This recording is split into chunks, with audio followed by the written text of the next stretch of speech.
Well, good afternoon, friends. Mark Holmes here with my buddy Cowboy Joe Boo, as well as Joe Bear in the house. And as always, I want to thank you all for watching, commenting, subscribing, and being a part of the Joe Boo Sports Report. Without you guys, this literally, and I mean literally, does not work. So let's get reopened for business here, and let's wake up those football gods. Wake up there, guys. How are you doing on this Saturday afternoon? This is going to be one of those slow weekends for us because, well, we don't play till looks like Monday, the following Monday at 5 o'clock in the evening. Yeah, we're going to have an early 5 o'clock game. So I guess my live stream that week will start out 5 o'clock in the evening following the game and through the game. And I guess we'll do a post stream. Ooh, it's going to be a long Monday night. Ooh, that's going to be busy. But this season has been, and this year has been a disappointment. It's just been bad for everybody. I don't care how you can equate it. The fact that you're looking at the Baltimore team right now dealing with COVID, when you look at the mass of injuries, and you got to feel that a lot of that has a direct correlation to the rushed offseason. We basically brought everybody in, 12 days of conditioning and then 14 days of padded practices, no preseason games, and bam, now we're playing a season. And on top of it, you didn't have players able to work with the training staff, during the off season as well. So you had players that were coming back from injuries and things that were, not able to really have contact with the team like you normally would. And so you look at this stuff and it's just really not a regular season. I've got people that are saying, man, you're being too hard on Zeke Elliott. Stop trashing the guy and everything else. You got to look at the offensive line and the coaches. And I'm not trying to say that Zeke Elliott, is doing anything willfully. I'm not trying to say that Zeke Elliott can't turn things around. I'm putting out there exactly what we're getting. Not good enough play. And as we look at the rest of the season, it's still conceivable that we could win the division because we're not that far out of first place as bad as we played. And you can see we've had a Jekyll and Hyde team that one week we seem to play well, next week we play terrible. It just can't seem to get any momentum whatsoever. So what you really have to look at it is the rest of the season being getting ready for next year, figuring out who needs to be here and who doesn't. Well, Miss Jackie, shout out to Miss Jackie, sent me an article from the Laundry Hat Report saying 5 players that need to go on the Cowboys. And I just want to kind of go through this because this is going to be the exercise that the Dallas Cowboys will be playing this offseason because you only have so many resources and only so many places that you can have players. And you've got to have the best 53 men on the roster. So starting with number 1, they have Tyrone Crawford. As far as Tyrone Crawford, I think it was a $54 million deal. This is the end of that deal. This is the very last year of that deal. You look at the cap number that we have for him this year, $9.8 million. It's not solely because of the contract he signed as much as it is that we restructure it at some point in his contract to get some more money, which elevated the price tag down the road. But I've been saying for 2 seasons now, and people will say, well, he's a team captain. He does the dirty work. He can play defensive end and defensive tackle and yada, yada, yada.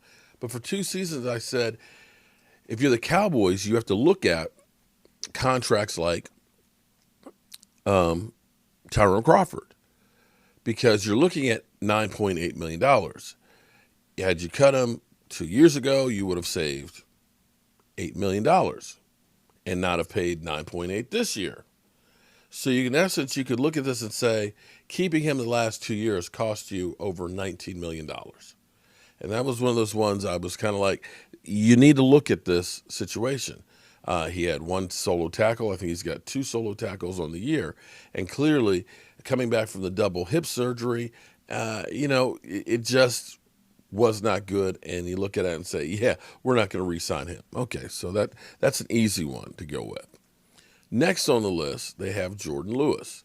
And Jordan Lewis has had several injuries and just has not seemed to have gotten going. And you're looking at him, this is the last year of his rookie deal and so on. And you look at this and say, we've got to upgrade at cornerbacks and safeties.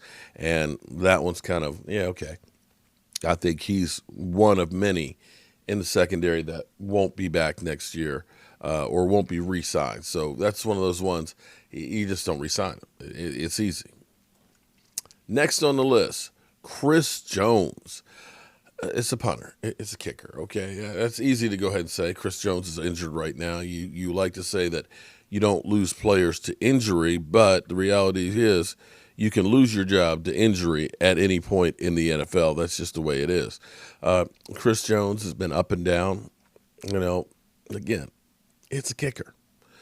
Now we're getting to the bigger ones that are you have to actually question, are they possible? The next one they have is Zeke Elliott.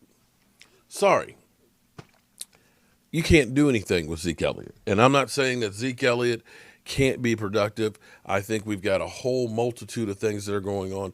I think you now realize that Dak Prescott leading that offense makes it better for everybody because you have to worry about Dak Prescott being able to run the football as well as throw the football and getting those weapons out there. When your wide receivers start working and everything else, it's hard to put 8 men in the box.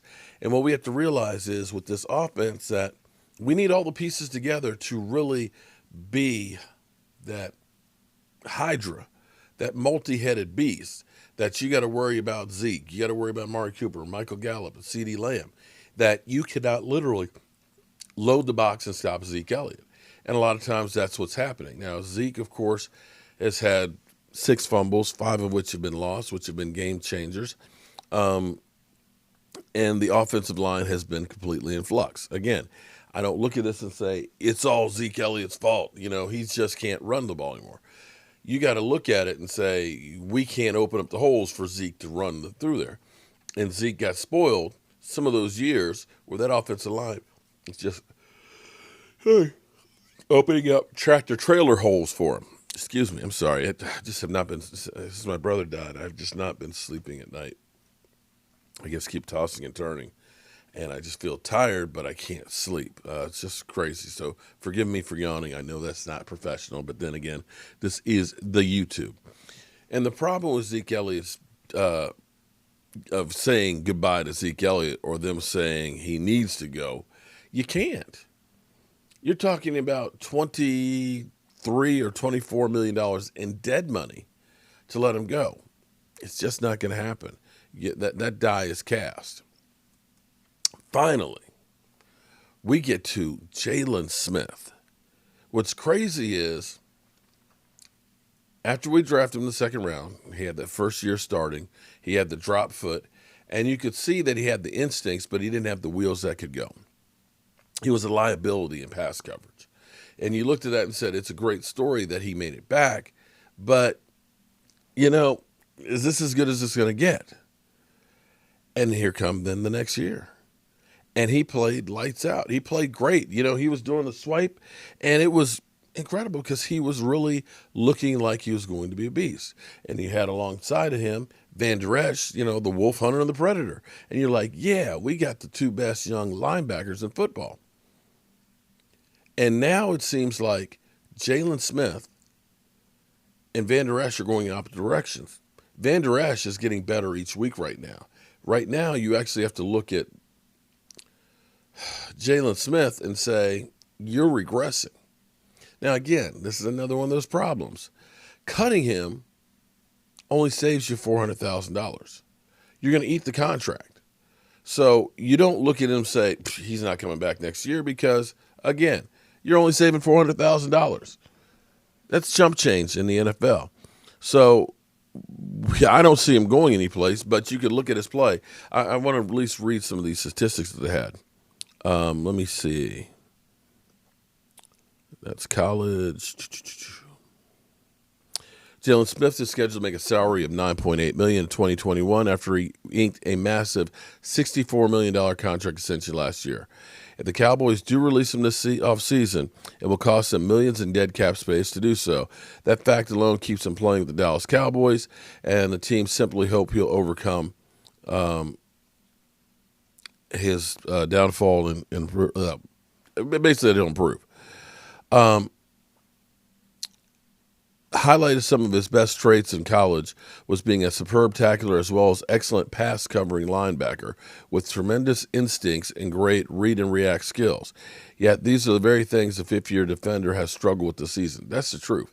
I see him taking bad angles on tackles, and when he tackles somebody, he's getting carried down the field.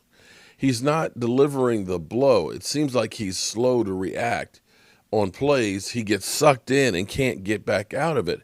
And it's weird. I just don't understand how you regress so much in 2 seasons. Sporting a career low 51.2 overall grade from Pro Football Focus. You know, Skip. You know the boys at Pro Football Focus, they watch a lot of football. Yeah. Smith showed a decline in play last season despite the Pro Bowl nod. I was still looking at that like, how did he get to be a Pro Bowler? That regression has only gotten worse under new coaching staff and defensive scheme in 2020. So that's the list that they have of players that shouldn't be here next year. Well, I can tell you, Jalen Smith and Zeke Elliott, I believe, will still be here next year because you can't move on from them because the contracts are too cost prohibitive. You let go Jalen Smith to save $400,000, but you still need another linebacker. And unless you look at him and say that he is truly that much of a negative, you hope to be able to turn him around. You have to give him at least one more year. Zeke Elliott, literally, you've got 2 more years before you can do really anything without being hamstrung with his contract. And what you hope for is this offseason that he gets back in shape, whatever he's got going on, and that desire comes back along with getting Dak Prescott there where Dak can be whispering in his ear and getting him motivated and ready to play. And, of course, you get your offensive line together. It'll be interesting to see what players the Cowboys re-sign because, again, our whole secondary, for the most part, from Xavier Woods and Jordan Lewis and Awuzie, those guys are on the last year of their deals. So it'll be interesting to see which one of those guys actually they hold on to. All right, y'all. I got some more flooring to go put down. So I'm going to get that done, and I will talk to you later. Peace.